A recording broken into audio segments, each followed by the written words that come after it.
Cette semaine, dans le macronomètre, nous allons évaluer le nouveau dispositif de restriction sanitaire au niveau local avec une note de 6 sur 10. Alors depuis des mois, on compare ce qui se passe entre la France et les pays voisins. On note que beaucoup de nos voisins, que ce soit l'Espagne, l'Italie, l'Allemagne, le Royaume-Uni, la Suisse, décident de modulation des niveaux de restrictions sanitaires en fonction de leur territoire, en fonction de leur région ou de leur canton ou de leur comté.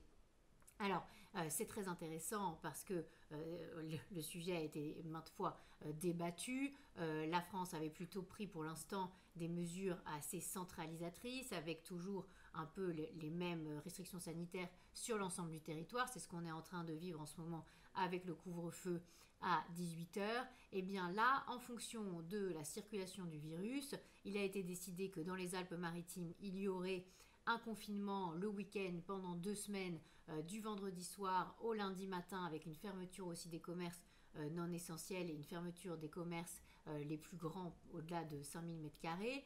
Donc l'idée, c'est évidemment de se concentrer sur les territoires qui sont les plus touchés. C'est le cas des Alpes-Maritimes, c'est aussi le cas de Dunkerque. Donc ça va dans le bon sens, dans le sens de renforcer une sorte de binôme entre le préfet qui représente donc l'État et le maire.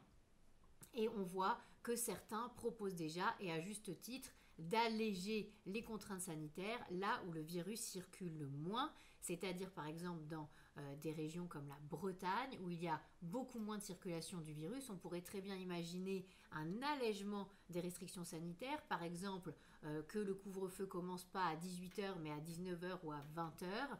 Et là, on rentrerait, c'est la prochaine étape, d'où la note de 6 sur 10, on rentrerait dans une modulation en permanence en fonction véritablement de l'importance du virus territoire par territoire. C'est la seule solution pour permettre à l'économie française de ne pas être trop impactée. Il faut rappeler qu'une semaine de confinement strict, comme on a eu il y a quasiment un an maintenant, eh bien, une semaine de confinement strict, ça coûte 16 milliards à l'économie française. Ça impacte de 16 milliards la richesse nationale. Donc, ce sont des décisions très lourdes à prendre et il est très positif de les prendre plutôt au niveau local. Donc, 6 sur 10 pour ce macronomètre.